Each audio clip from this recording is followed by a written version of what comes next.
राम ने माँ की आज्ञा का पालन किया, लेकिन राम के भैया भरत ने माँ की आज्ञा का पालन कैकई बोली कि राजा बन जाओ, भरत जी नहीं माने और राम जी से बोला माँ कैकई नहीं बनवास जाओ, तो चले गए। एक बेटा माँ की बात सुनता है और एक बेटा माँ की बात नहीं सुनता। इसका मतलब ये है कि माँ की बात सुनना चाहिए, पर वही बात सुनो जिस बात में धर्म हो।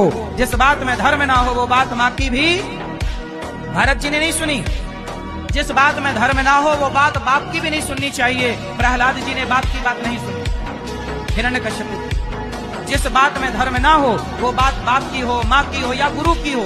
शुक्राचार्य की बात राजा बलि ने नहीं सुनी। शुक्राचार्य ने कहा दान मत करो, बलि ने कहा मैं करूंगा, क्योंकि बात गुरु की थी पर धर्म नहीं था उनकी बात में। यदि पिता की बात में, माँ की बात में, गुरु की बात में धर्म ना हो तो वो धर्म से हीन बात चाहे किसी की हो वो नहीं सुननी चाहिए। इसलिए बात वही सुनो जिस बात में धर्म। इसलिए धर्म युक्त आचरण करो।